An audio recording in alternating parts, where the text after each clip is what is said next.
ahora sí partimos oficial. Ya, primero que todo, muy buenos días, mis queridos alumnos y alumnos. ¿Cómo están? Con sueño. Oh, no es el lunes.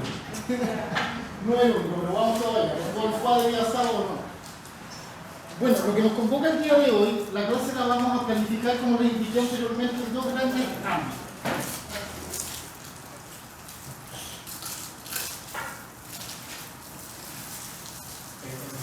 El primer ámbito es lo que vamos a ver el día de hoy y que dice relación principalmente a esta temática, que es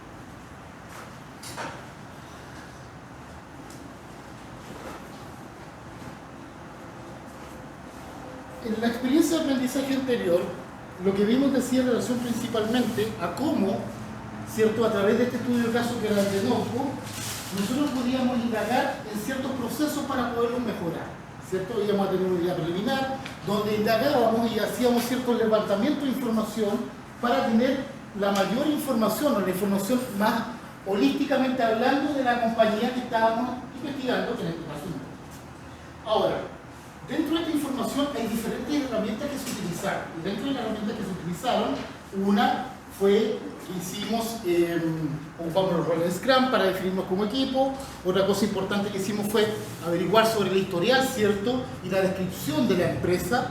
Otra cosa importante que también vimos fue estudiar principalmente el benchmark, que es principalmente cómo yo veo o analizo cómo se comporta el mercado, ¿cierto?, que rodean. Y desde ese punto de vista, generalmente cuando uno hace el benchmark, así se escribe la palabra,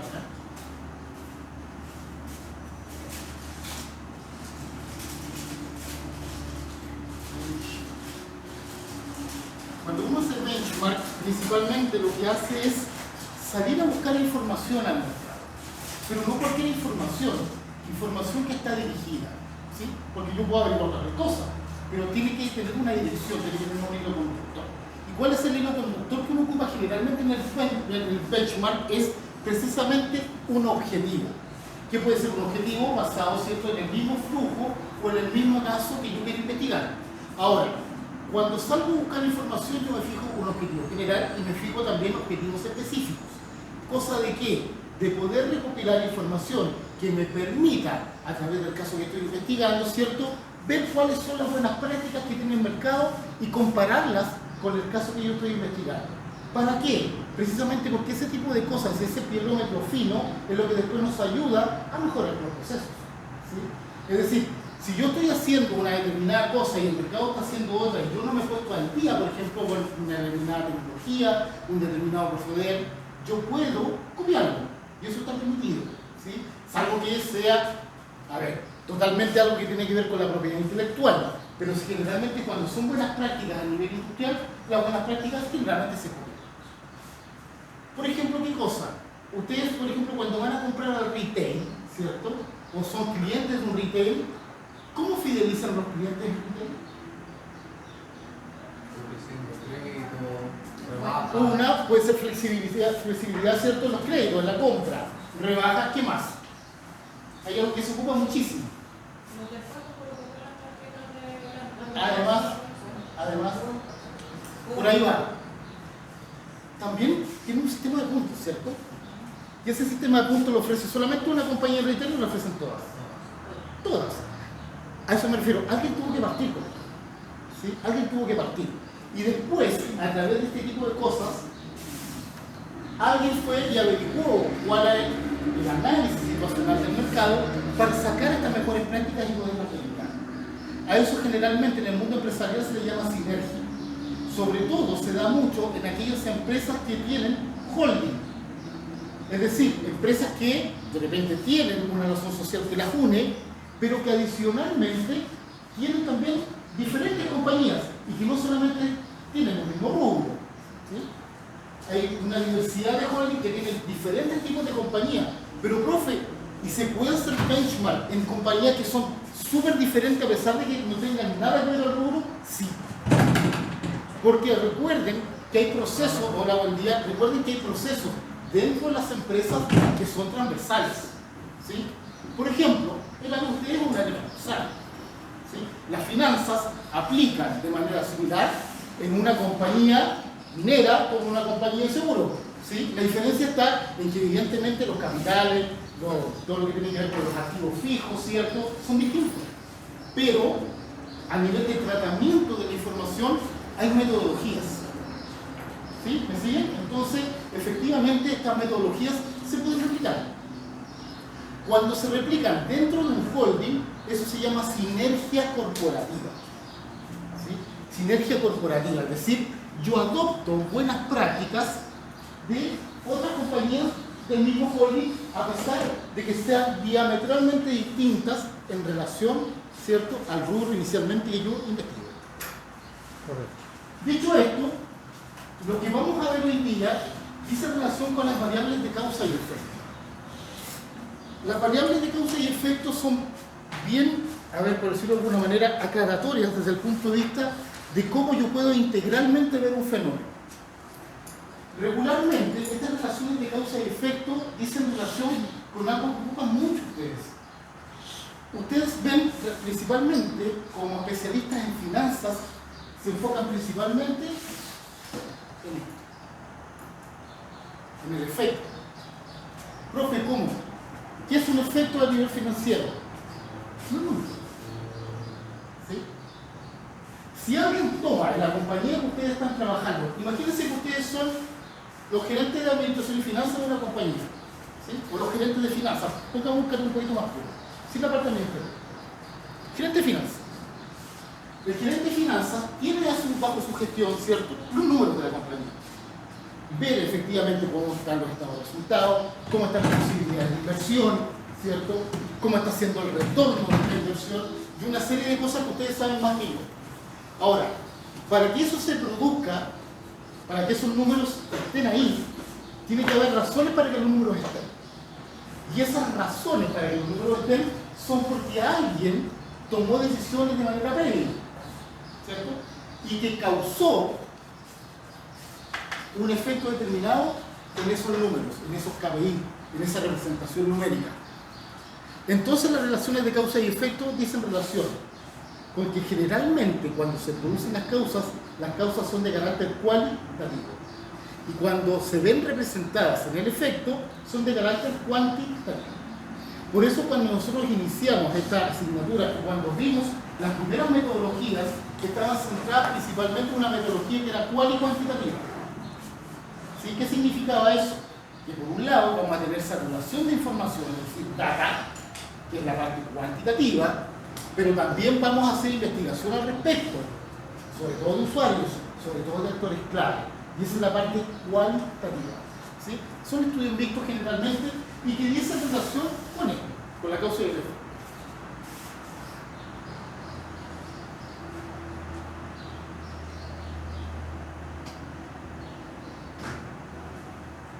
Esto no lo voy a saltar porque no tiene mucho sentido. Vamos a ver un instrumento o una herramienta que son los diagramas de causa y efecto. ¿Lo han escuchado mencionar alguna vez o no? ¿Sí? ¿Algunos sí, otros no? Los diagramas de causa y efecto principalmente son conocidos con nombres que son más populares. Como por ejemplo, diagrama de espina de pescado. Es un diagrama de causa y efecto. ¿Sí? Diagrama de Chicago. Un diagrama de causa y efecto. ¿Por qué se le llama un diagrama de espina de pescado? Porque tiene una forma como si fuera una espina de pescado. ¿Sí? Tiene una base central de donde salen espinas, de donde salen ciertas directrices. ¿Por qué es importante el ver, por ejemplo, este diagrama? Porque las representaciones gráficas permiten visualizar de mejor manera lo que pasa en relación a las causas y efectos. ¿Diagrama de flujo igual serviría? ¿Perdón? ¿Diagrama de flujo? Sí, claro. Porque también tiene opción de Totalmente. Exacto. Pero, Roberto, lo que vamos a ver acá en relación a este diagrama de causa y efecto vendría siendo como una herramienta previa a rediseñar los diagramas. ¿Sí? Entonces no va tanto en los procesos, por así decirlo, porque el de flujo va más enfocado en el proceso. No, sí, esto también puede ir enfocado en los procesos también, Roberto. Pero esto va analizando por qué, ¿cierto? Múltiples causas de repente provocan ciertos efectos que son potentes. No recibe uno, porque digamos que no recibe uno. Exactamente. Estamos basados en las decisiones.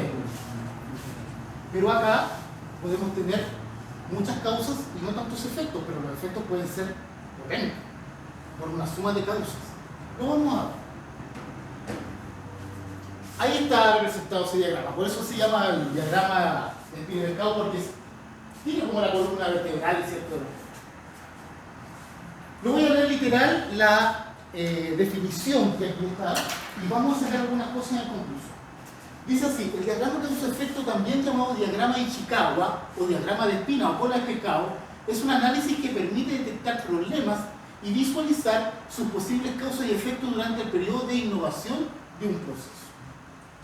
Nos permite representar un problema o enfoque central y sus causas de una forma visual, donde por lo general se representa de la siguiente manera.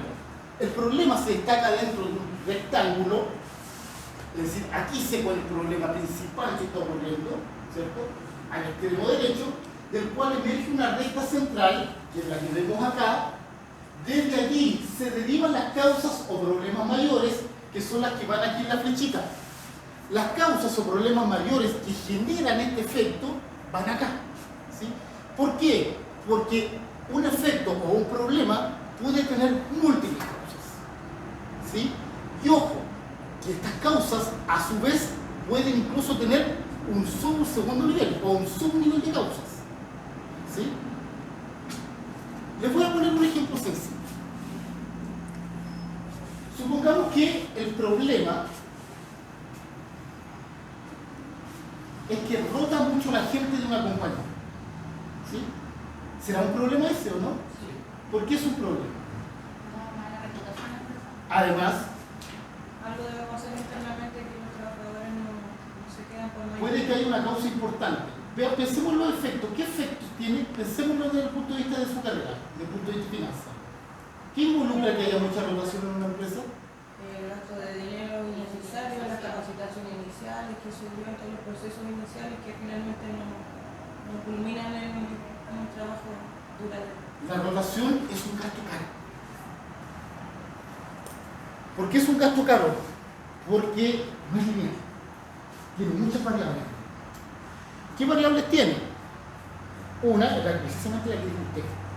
Voy a invertir tiempo, horas hombre, en inducir y capacitar a una persona que lleve para un nuevo puesto si están rotando mucho, ¿cierto?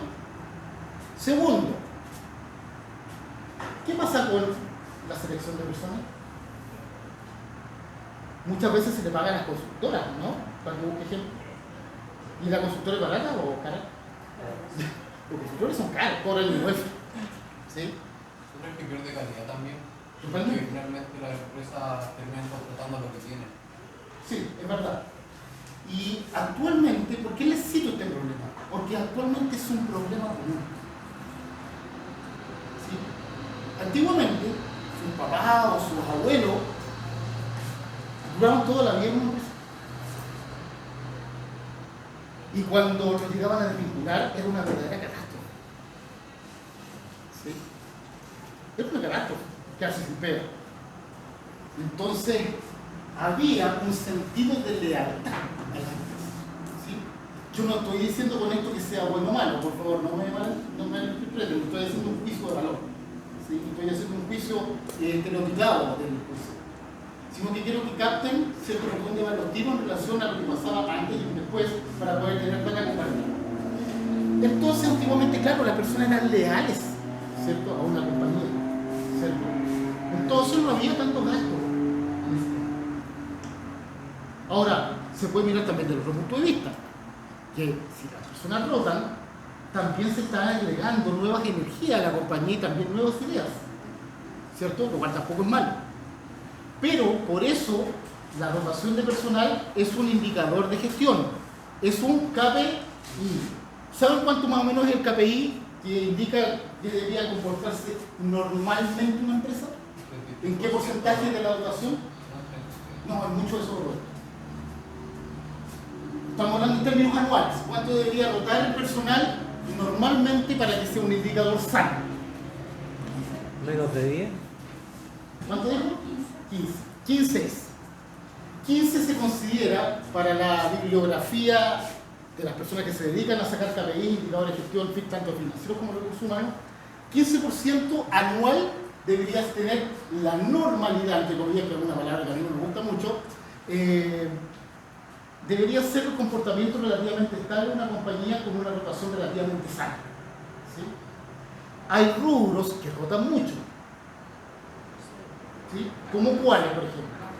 La construcción rota demasiado. La construcción generalmente, el promedio de la construcción es el 50% de rotación. Es mucho. ¿Sí?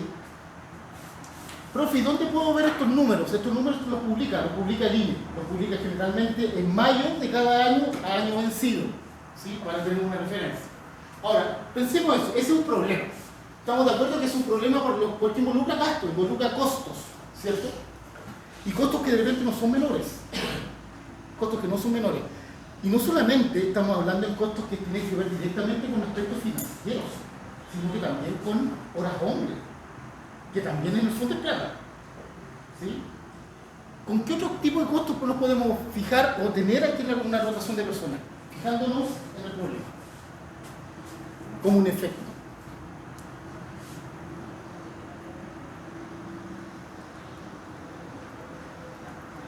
¿No habría también un desgaste del equipo, un desgaste del jefe? ¿Sí? Hay una serie de variables que son involucradas. ¿Y por qué les cité puntualmente este ejemplo? Porque es muy aclaratorio, porque aquí tenemos un problema puntual en la rotación y nombramos en este rato muchas causas. ¿Sí? Una causa importante es que alguien lo dijo por ahí, que el clima sea horrible. Y los climas de la compañía son palpables, son visibles.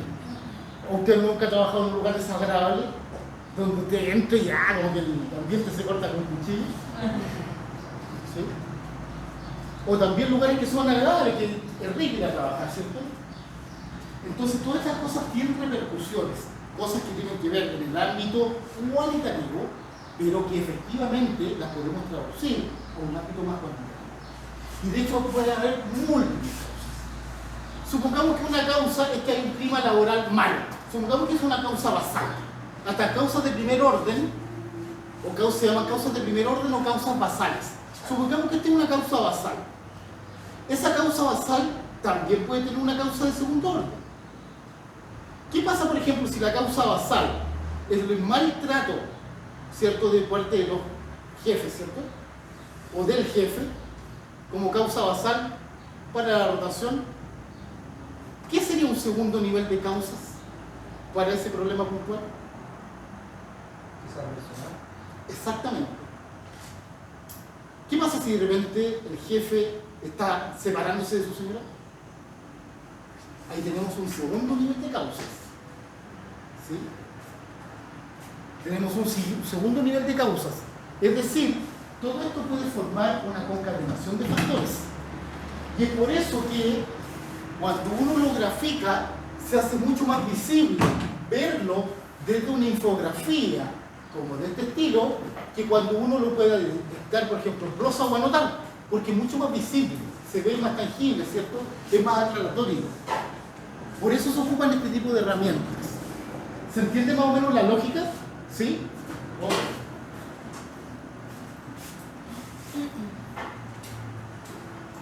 Aquí tenemos un ejemplo que es muy puntual.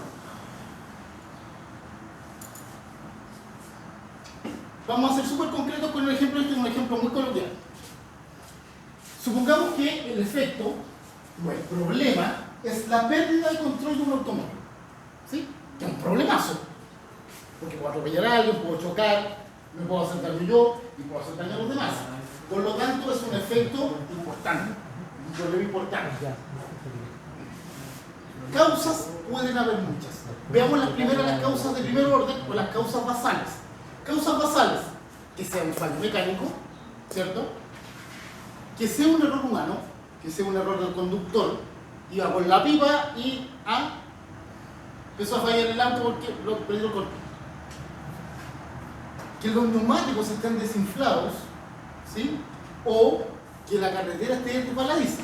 Pueden haber muchas causas, ¿cierto? Pero ahí tenemos 4 principales, o 4 causas basales. A su vez, estas causas basales pueden tener causas de segundo orden. ¿Cuáles son las causas de segundo orden? En el caso, por ejemplo, del fallo mecánico, tenemos que fallen los frenos. En el caso del error del conductor, que sea temerario. No, si yo soy pulento, si yo manejo pulento, ¿cierto? Y se la grande la cuchara, como se dice popularmente. ¿Sí? Tengo la manzanaya, así que me meto por todos lados. ¿Sí? También puede ser, en el caso, por ejemplo, de un neumático desinflado, que haya un clavo en el camino, ¿cierto? Y en el caso de la carretera resbaladiza, puede ser que sea por humedad o porque hay una mancha de aceite. Entonces, si ustedes se fijan, es bien coloquial el ejemplo, pero muy gráfico, ¿sí? ¿Qué se quiere decir con esto? De que regularmente, cuando ustedes empiecen a darle la segunda derivada, porque vamos a seguir trabajando en el caso de Hugo, ¿para qué? Para poderle dar una segunda mirada, para poderle dar un refresh a lo que ya inicialmente hicimos, cosa de que podamos poner en la balanza qué tipo de problemáticas puede tener Norco para ver cuáles son aquellas posibles causas. ¿Por qué es importante mapear esto? Porque si yo entre más fino lo mapeo, más posibilidades tengo de ejercer un buen cambio o de ejercer, ¿cierto?, una buena innovación en el proceso, que es lo que nos convoca esta asignatura. ¿Sí? Recuerden que cuando yo innovo en un proceso, el proceso generalmente tiene toda una metodología y estas herramientas permiten efectivamente objetivizar esa metodología y volverla más concreta. Pero ¿cómo se hace la pega? ¿Cómo hacer un diagrama de causa y efecto? Es sencillo. Primero, tenemos que identificar el problema. ¿Sí? Lo primero es identificar el problema, situación o evento que se desea analizar.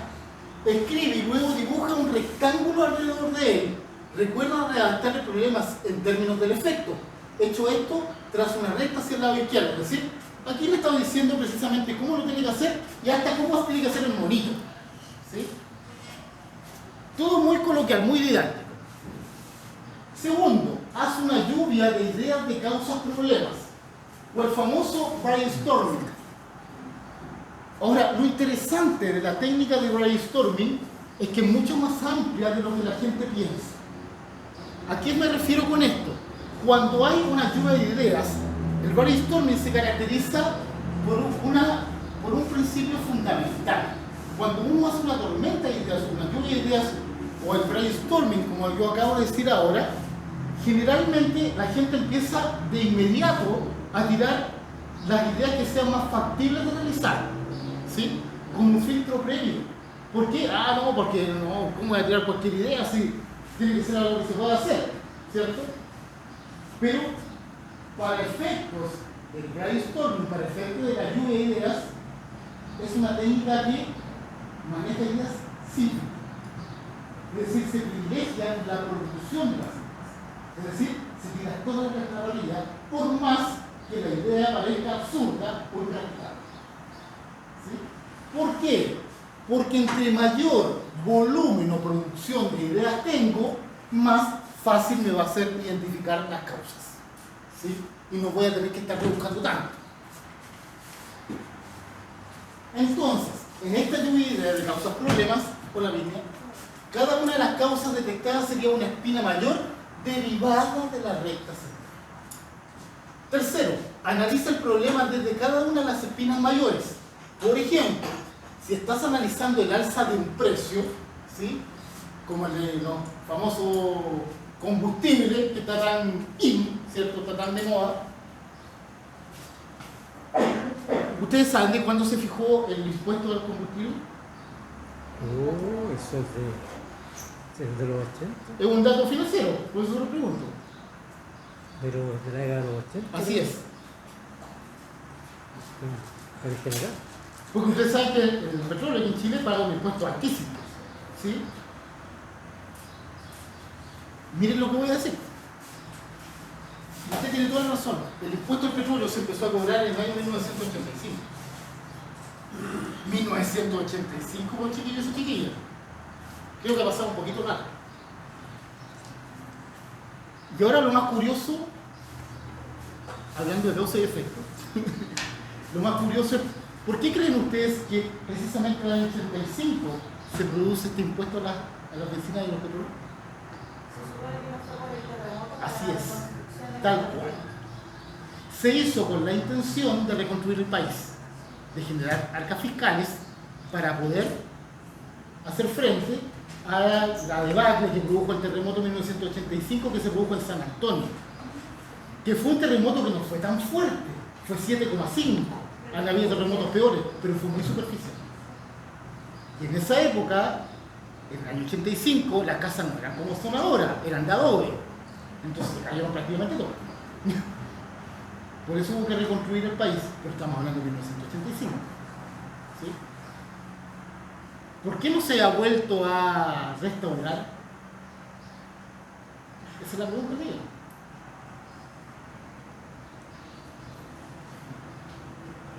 ¿Por qué creen ustedes que no se ha vuelto a restaurar? Disculpa que me vaya a elaborar, pero son preguntas que tienen que ver con el ámbito de ustedes. Porque recauda mucho impuestos, mucho dinero para el Estado. Recauda esta platita, porque así, Mucha plata. así los políticos tienen más para robar todavía. Claro. Es una razón de peso. ¿Por qué otra cosa? Pero ojo, que estas cosas no solamente pasan en los sectores públicos, también pasan en el sector privado. ¿La arca fiscal?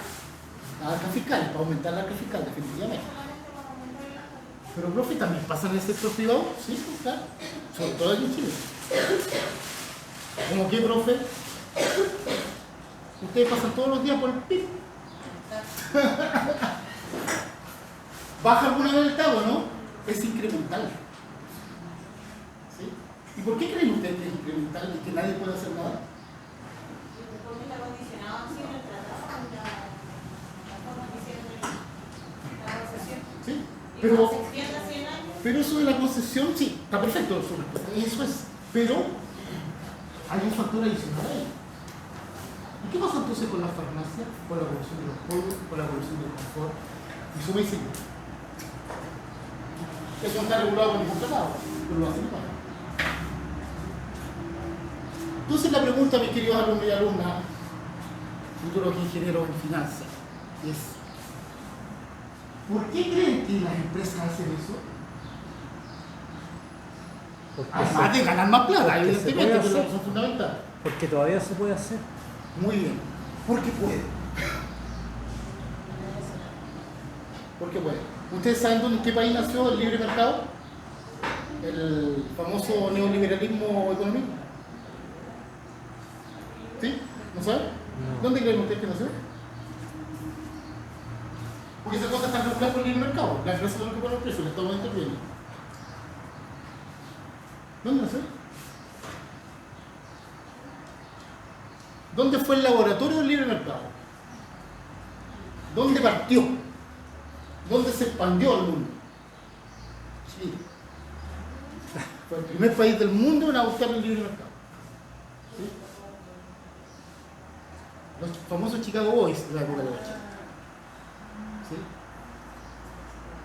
Profesionales chilenos que estudiaron en Estados Unidos y que trajeron el modelo allá, para hacer una caja. Aquí lo experimentaron. un modelo que trajo el hermano Piñera Sí. de hacer y José Piñera fue uno, Hernán fue otro. Sebastián fue.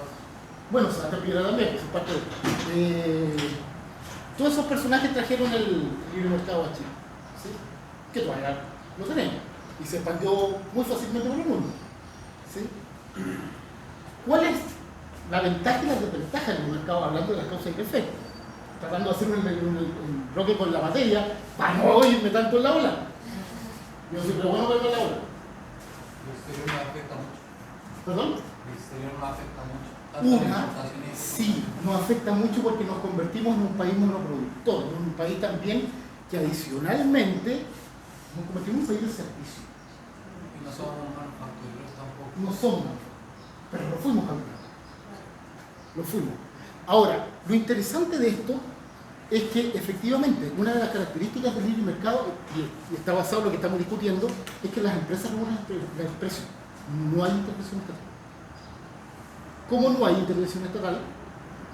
Las regulan. La empresa regula. ¿Cuál es la ventaja? Que tenemos una gran variedad de productos. Aquí en Chile, a diferencia de otros países, usted va a otros países de la región y no encuentra lo mismo que acá. Tenemos de todo. Esa es la ventaja. ¿Sí? Pero ¿cuál es la desventaja? Toda esa regulación. Los precios son altísimos. Y otra cosa, ¿sí? Y lo importante de recalcar, que adicionalmente que los precios son altos, las empresas pueden hacer este tipo de cosas como la que se le ha cuestionado. Bueno, pero eso es harina de otro costal. Volvamos a otro pequeño universo de acá. Entonces, tenemos el problema de cada una de las espinas mayores, que son las causas que, como les comenté anteriormente, que denominamos basales o causas de primer orden. Dentro de estas causas de primer orden, ¿cierto? Después vamos a tener un segundo nivel de causa, que son las causas de segundo orden. Por ejemplo, si estás analizando al alza un precio, por ahí partí la conversa. Pregunta de por qué se presenta, menciona el problema, traza una línea de la espina mayor y coloca la respuesta. Es el segundo nivel de causa. Es decir, a su vez, si tenemos, por ejemplo, que una de las causas es el alza, ¿cierto?, de los precios, la segunda derivada es ¿quién está causando el alza? ¿Sí? Cuando veíamos el año pasado ¿tuviste administración estratégica conmigo? Cuando veíamos en administración estratégica, por ejemplo, ustedes ya tuvieron el ramo así de administración, ¿con qué lo tuvieron? ¿Con el profesor? ¿Qué le hizo?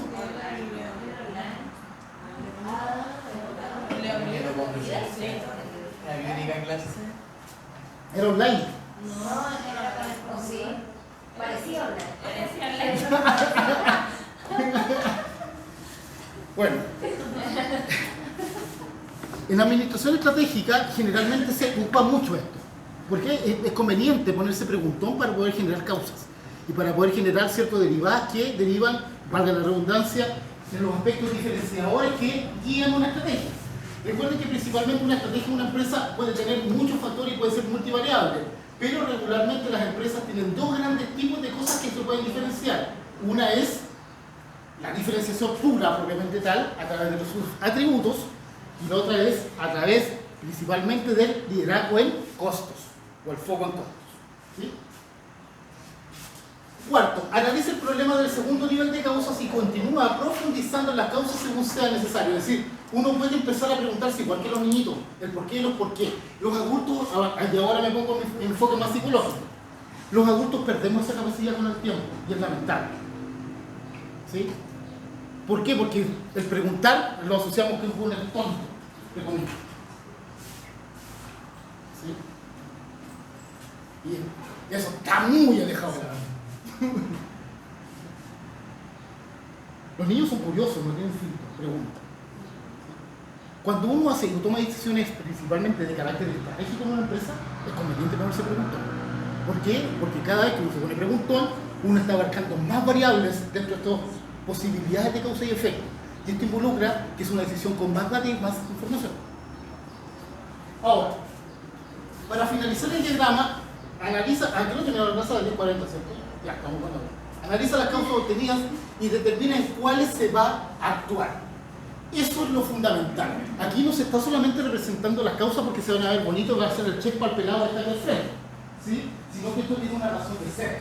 Y la razón de ser principal es que las podamos analizar y determinar cuál, para efectos prácticos, ¿cierto?, de nuestra investigación, van a ser las mejores para poder echar el mano, para poder desde ahí mejorar.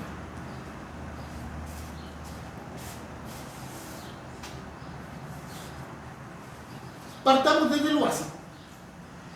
En el diagrama de causa y efecto, cada equipo debe realizar y registrar un diagrama de causa y efecto. Estoy hablando desde la bitácora de la experiencia de aprendizaje 2. Que ya se la mandé, ¿la vieron que la mandé por anuncio de ABA? ¿Sí? Perfecto, entonces cada equipo debe realizar y registrar el diagrama de causa y efecto del problema principal detectado en el proceso asignado según las instrucciones dadas. Es decir, recuerden, vamos a tener acá en este rectángulo el problema o el efecto y acá vamos a tener las causas basales y el segundo nivel de causas. ¿Sí?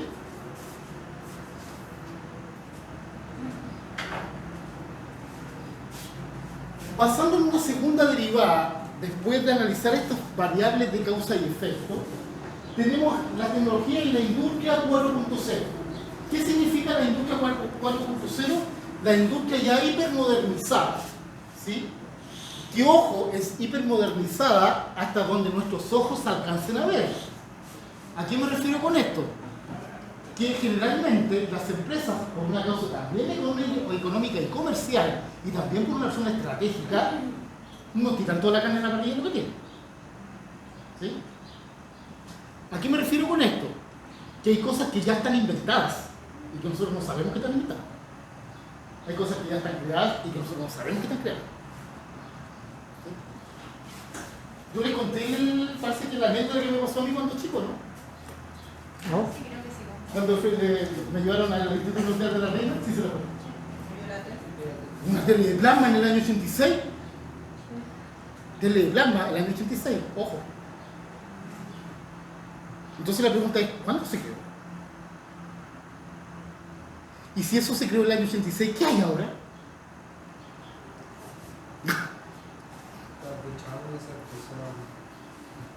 ¿Qué hay ahora entonces? Yo estudié en la Universidad de Santiago y ahí hay una carrera que se llama Traducción Inglés-Japonés-Portugués y venía muchos alumnos de intercambio. Dentro de esos alumnos de intercambio, me acuerdo que en esa época, cuando yo entré a estudiar a la universidad, que harto tiempo, no voy a hacer cuándo, pero hace harto rato, no, para ser preciso, yo entré a la universidad en el año 1998. El año 98, me acuerdo que en mi primer año de universidad estaban estos alumnos de intercambio, principalmente muchos alumnos japoneses. ¿Por qué? Porque el alumno japonés aprovechaba el combo promoción de aprender 4 idiomas. De aprender 4 idiomas, porque además aprendían español. Ahora, ¿cuál es lo curioso que me llamaba profundamente la atención a los huastecos sudacas como nosotros? ¿Sí? Que estos muchachos andaban con unas pantallas Sony azules acá. Al cinto del bolso de andar bien, pantalla azul, año 90. ¿Sí? Y nosotros decíamos, esto chicos. Nosotros estamos con la curiosidad viva. Entonces me acuerdo que ya en esa época ellos andaban con los iPads y los formatos de 4 y en Chile todavía no sabía. Entonces muchas cosas con la tecnología que la van soltando a poco, muchas cosas inventadas y por conveniencia, una conveniencia económica. Pero ellos les comentaba y planteanse y sobre todo a mí me gusta generar a los alumnos ese tipo de típicas chispas de un poco de incertidumbre, principalmente de los cuestionamientos, porque para que ustedes puedan generar pensamiento crítico. Que el pensamiento crítico es lo que usted lo va a distinguir como profesional, eso es lo que lo va a distinguir de un profesional de alguien que no lo es. Ahora, ¿cuál es la diferencia? Que por ejemplo, cuando nosotros generamos este pensamiento crítico, nosotros podemos empezar a pensar cosas que se ven como lógicas, pero que no lo son. ¿Ford cuándo inventó el auto? ¿En qué año se inventó? 1910. 1901. 1901, pues chiquillo. ¿Y qué usaba de combustible? Petróleo. Benzina. Estamos en 2026 y poco los que ocupan el auto. ¿Les parece lo mismo?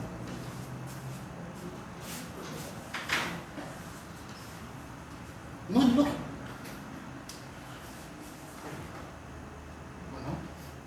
No es lógico. No deberíamos ocupar benzina, es un combustible retrógrado. ¿Sí? Hay muchas otras maneras. ¿Sí? Pero bueno, hay un componente ahí comercial. ¿Qué quiero decir con esto? Que ojo con la tecnología. Porque generalmente las trabas las pone la parte comercial. Volvamos acá.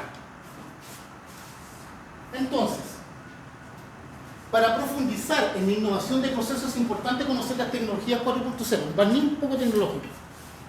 Las tecnologías pueden mejorar mucho un proceso. ¿Sí o no? ¿Están de acuerdo? Y ojo, cuando hablo de tecnología, uno regularmente lo que piensa de inmediato, ¿qué se imagina cuando hablo de tecnología? ¿Qué visualiza? Por lo general algo electrónico, ¿Mm? pero no es. Uno generalmente imagina algo electrónico, ¿cierto? Uno imagina, no sé, una radio con pantalla morena, con luces, incluso, no sé, un gallo saliendo así como borrado, con un holograma y toda la cuestión. Pero la tecnología realmente puede ser mucho más sencilla de lo que uno piensa. Sobre todo cuando uno hace un cambio en algo que ya está, uno está haciendo tecnología. Porque uno está modificando la técnica basal de ese producto, de ese servicio. ¿Sí? Y la tecnología siempre está cambiando, siempre hay nuevas, por lo tanto siempre debemos estar atentos. ¿Sí? Y la tecnología cambió mucho durante los últimos años, muchísimo. Pasamos de tener los televisores Trinitron, ¿cierto? Gigantes, Sony, a tener las pantallitas así, muy brusco el cambio. Pero puede ser más brusco. Puede ser más brusco. Especialmente hoy día que estamos viendo la cuarta revolución industrial.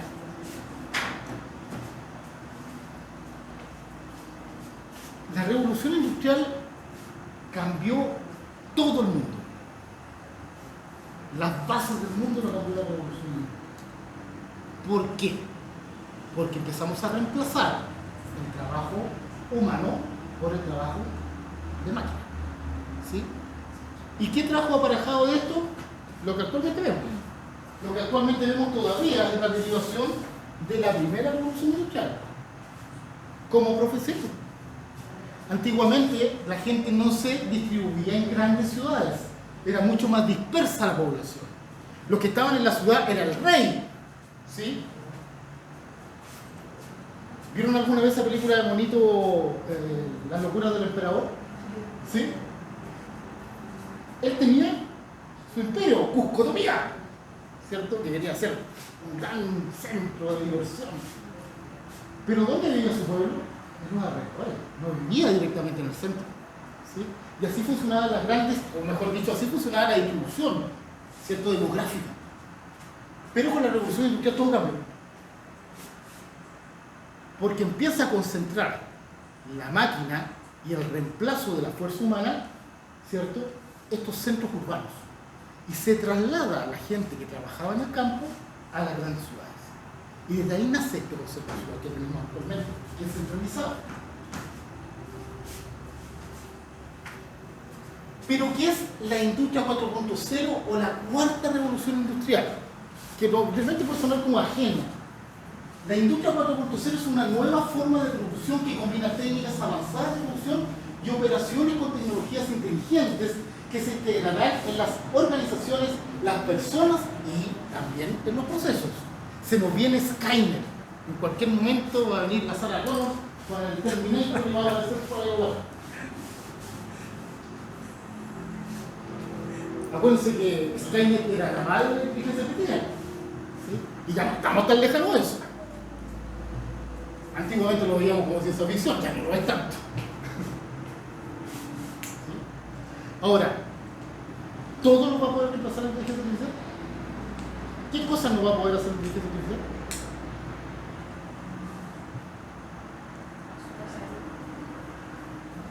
¿Qué cosas no podría hacer? ¿Ah? No necesariamente. Hay un país que ya está implementando, de hecho, en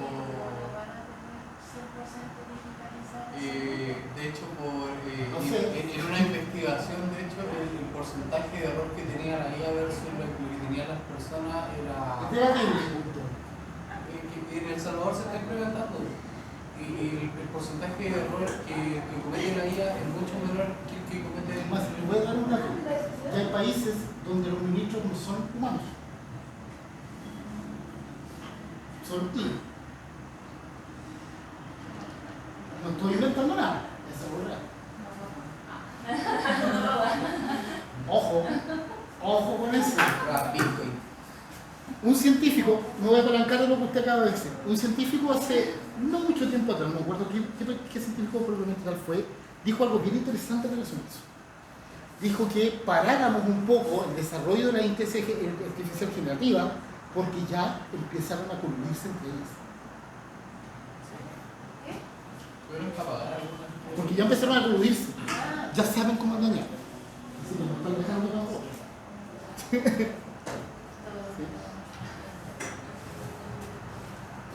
Pero la pregunta está abierta, chiquillos y chiquillas. ¿Qué creen ustedes que no va a poder empezar la inteligencia artificial? Razonar en base a la emocionalidad. ¿Usted cree que no va a poder empezar la personalidad? Ya hay personas que se están casando con la inteligencia artificial. Yo creo que poder tomar Por ahí va. una decisión crítica referente a la humanidad. Wow. Al principio, el discriminar entre lo que podía hacer y no podía hacer era mucho más fácil. Ya lo empezamos a dudar. Eso quiere decir, mis queridos alumnos y alumnas, que esto está muy vivo. Que esta revolución industrial 4.0 está muy viva. El que ya nos empecemos a cuestionar y que incluso dudemos de que incluso hasta puede tener emociones en la inteligencia artificial, ya es curioso, por decirlo de alguna manera. ¿Sí? Interesante. Aquí tenemos las 4 revoluciones industriales. Hagamos un pequeño repaso para que vayamos al contexto de datos. En el año 1784 nació el primer telar mecánico, ¿sí? Motor a vapor en vez de la fuerza humana o animal. Después, posteriormente, en la segunda revolución industrial, en 1870, comenzó a nacer la primera línea de ensamblaje. La famosa producción en serie. Ahí se empieza a dar por primera vez. Cuando hablamos de economías de escala, aquí se empieza recién a nombrar primero la economía de escala, ¿cierto? Es decir, la producción masiva, el que yo pueda determinar rentabilidades a través del volumen de venta. Henry Ford, durante el inicio de los años 1900, finales de los años 800. 1969, primer control programable o PLC. Año 69, computadores y robots en línea de producción. Y hoy, integración de tecnología de software con tecnologías productivas, es decir, hay tecnología mixta. ¿Sí? Es decir, no solamente tecnología que tenga que ver con la inteligencia, sino incluso con la fuerza. ¿Sí? Entonces tenemos ahora tecnología que es mezclada.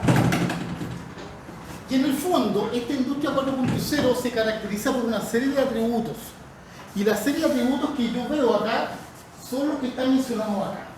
Primero, la generación de robots. El diseño 3D. ¿Sí? Las simulaciones de realidad virtual, por ejemplo. Sistema de integración en línea. Internet de las cosas. Cloud computing. Realidad aumentada, ciberseguridad, big data y un largo etcétera.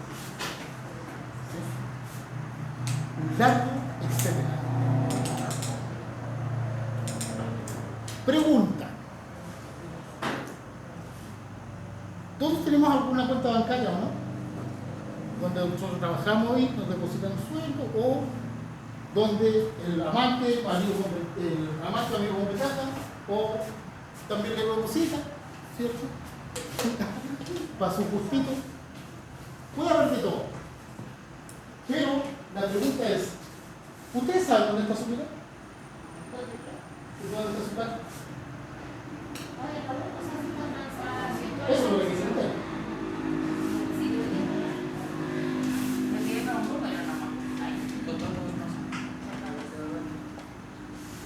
¿No les interesa nada? No, porque tiene que haber plata. ¿Qué pasa si usted quiere retirarla toda? Tengo que ir al banco, ir a la caja, pedir y por qué. Por lo tanto, los bancos deberían ser cerros de plata. Pero no son. Entonces la pregunta es, ¿dónde están las cosas? Más allá de la inversión. Porque si usted, a pesar de que los bancos inviertan su plata, quiero que hagan un paralelismo entre lo físico y lo ideológico. Es decir, la plata ideológica que está en su cuenta cuando ustedes miren la aplicación de su banco. ¿Cierto? Que ahí está en la pantalla. Versus la realidad. ¿Qué pasa si usted quiere sacar esa? Porque ahí en algún momento tiene que sacarla y el tema del capital circulante y la inversión va a estar. Pero en alguna parte tienen que estar sus fondos. ¿Dónde creen que está? El cambio por bonos, moneda, oro, plata, publicidad. ¿Cierto?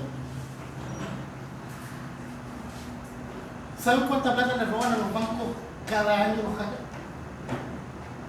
Ninguno.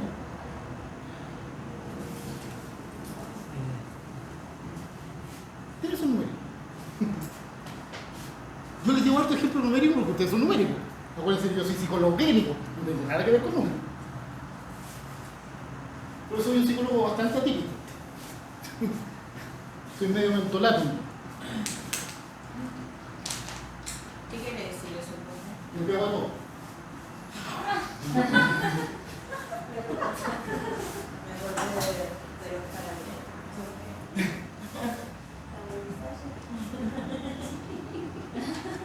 La pregunta entonces es la siguiente. ¿Dónde creen que está tu plata? Antes había bóvedas. Gigante. Ahora también hay. Pero dentro de los bits, dentro del mundo tecnológico. ¿Dónde creen que podrán alojar la plata a los bancos para que no se les roben? Ese es el punto. Los hackers le roban $1 billón anuales a los bancos. Para que se hagan una idea. Por la verdad es un tema no menor. Considerando ese factor, ¿dónde creen ustedes que saben? ¿Han escuchado nombrar que la web tiene diferentes profundidades? No. Hay una web visible, hay una dark web, hay una deep web y hay una mariana web. ¿Sí?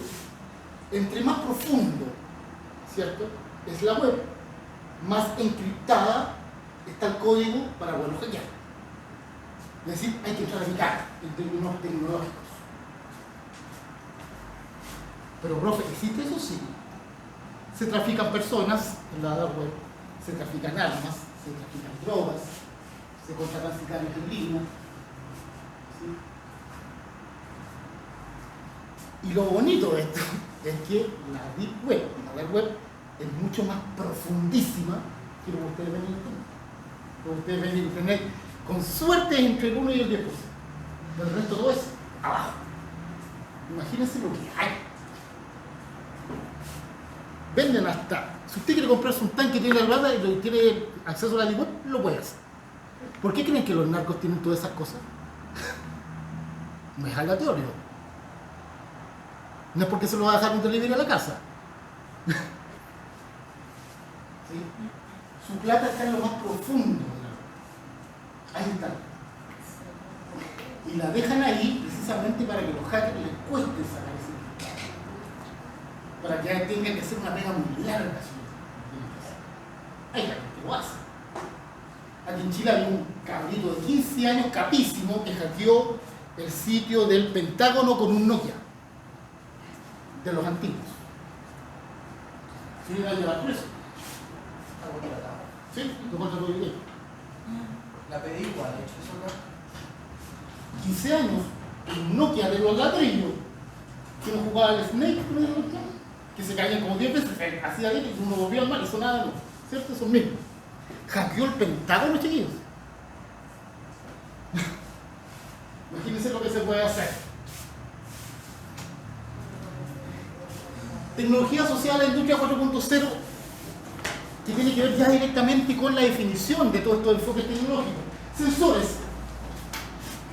Yo he asesorado varios proyectos que tienen que ver con esta cosa. ¿Sí? Profe, ¿qué hace usted como psicólogo asesorando proyectos con domótica? Por eso le digo que soy mentorado, soy un psicólogo bien nativo. ¿Sí? hay proyectos bien interesantes. La domótica cada vez está más en boga. Cada vez se les concentra, incluso hay lugares donde usted se va a encontrar con mecanismos electrónicos a distancia. ¿Sí? Eso tiene que ver con lo sensorial. Hoy en día cada vez hay más sensores para medir más cosas que son cada vez más pequeños, más baratos y más exactos también. Segundo, Big Data. Minería de datos. Cruce de datos. ¿Cómo yo puedo, cierto, tener la mayor cantidad de información de los clientes? ¿Cuáles son sus gustos y preferencias? ¿Cómo yo puedo ejercer una venta más directiva a través del análisis de los datos de mi cliente? Y ojo que también esto se puede prestar a cosas que son medias ilegales. ¿Todos tienen un televisor en la casa o no? ¿Sí? ¿Un Smart TV? ¿De qué marca? ¿LG? ¿Quién más? Samsung. Son las dos marcas que usted puede apagar y que lo están viendo todo el momento lo que hace. ¿Sabían ustedes? Samsung y LG fueron demandados hace un tiempo atrás, pero ellos no han quitado esa tecnología. A pesar de que estén apagados, arrojan mensajes satelitales a una central. ¿Vale? Búsquenlo en las noticias, no pueden inventar. Es decir, lo están mirando todo el día. Todo lo que usted está haciendo. Tanto sus teléfonos como la tele. ¿O no les ha pasado que de repente están hablando de algún tema X y de repente se van a meter a YouTube y precisamente, curiosamente, está el tema que usted está hablando? No es magia, ni es coincidencia. O se está una conversación con un amigo y de repente va a ver el Facebook y va a ver la parte del benchmark o de la comercialización electrónica y le aparece algo de lo que está hablando. Curioso. ¿Sí? Tiene que ver con la tecnología, hay cosas que son más prudentes que otras. No es algo que se hace. Después, la capacidad de analizar gran cantidad de información que permite, por ejemplo, desarrollar algoritmos de inteligencia artificial. ¿Sí? Y en temas de algoritmos de inteligencia artificial, ustedes tienen un ejemplo muy cercano con el tema del auto. Ahí hay un algoritmo de inteligencia artificial. Giuseppe. ¿Sí?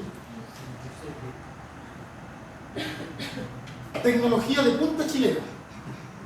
Porque es un desarrollo chileno, hecho por ingenieros chilenos. ¿Y qué hace Giuseppe? Giuseppe ocupa Big Data. ¿Cómo ocupa Big Data Giuseppe? ¿Por qué decimos que ocupa Big Data? Big Data. Gran manejo de datos. ¿Cierto? Base de datos inmensa. ¿Cómo cree usted que es la base de datos de Giuseppe para combinar todos los elementos vegetales para obtener las combinaciones para tener su producto? La base de datos tiene que ser bien gruesa. Big Data. ¿Sí? En términos de textura, en términos de sabor, en términos de color, en términos de olor. ¿Sí? Internet de las cosas. IoT, por los siglas en inglés de Internet of Things. Todas unas máquinas pueden conversar entre ellas y compartir información. Lo que yo les estaba diciendo. Robots autónomos. Robots que son capaces de captar y procesar información y que pueden tomar decisiones. ¿Sí? Cada vez es más frecuente. Y cuando hablo de robot, no es típico el robot que uno está ahí imaginándoselo, ¿cierto? Como los personajes de repente de la serie de ciencia ficción, sino que hablo principalmente de robots, por ejemplo, que incluso funcionan a nivel productivo, ¿sí? Que mecanizan movimientos, por ejemplo, ¿cierto? Yo trabajo en una compañía que trabaja con tecnología de punta en relación a maquinaria para el mundo intralogístico. Y en esa maquinaria para el mundo intralogístico, que principalmente es batería de litio, cierta energía detectable, limpia, ¿por qué será importante que las máquinas del mundo intralogístico sean limpias y sean, por ejemplo, en vez de a gas o en vez de a diésel, ¿cierto?, sean eléctricas?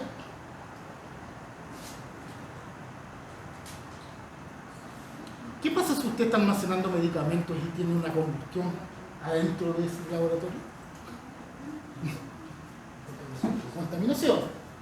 ¿Sí? Entonces van a haber cosas que tienen que ver directamente con la lógica y que de repente al principio no las tenemos como mucho en cuenta, pero que sí tienen un alto alcance, un alto impacto. Impresión 3D o manufactura aditiva. Proceso de apilar capas de materiales para fabricar objetos tridimensionales. Esto permite producir objetos a pequeña escala con mayor flexibilidad. ¿Sí? Cada vez las impresoras 3D son más pulidas, son cada vez más finas. Incluso más, ahora hay unas impresoras 3D que ya hasta hacen maquetas de casa y toda la cuestión. Hay una cuestión por súper chata.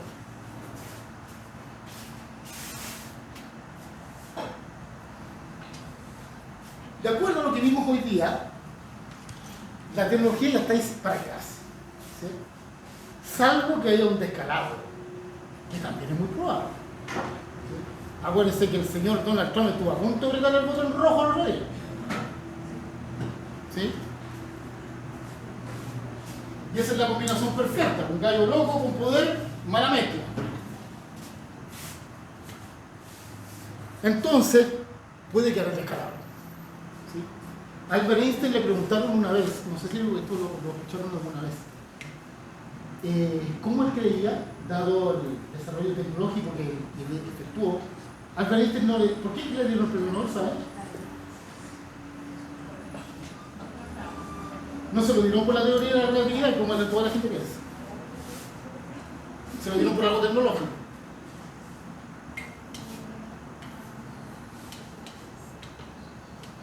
¿No? Albert Einstein creó el efecto fotoeléctrico. Es decir, la fotocopia que ustedes ven es la acción de Albert. ¿Sí? Relevante para el mundo de la época. Él dijo una cosa muy cierta, o muy preocupante, mejor dicho.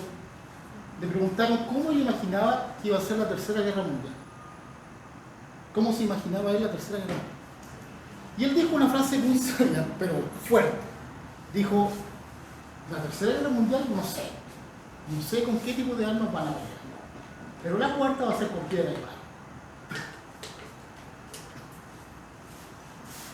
Y ojo, que el mundo es cíclico, tiene esas cosas. No es primera vez que van a ocurrir cataclismos.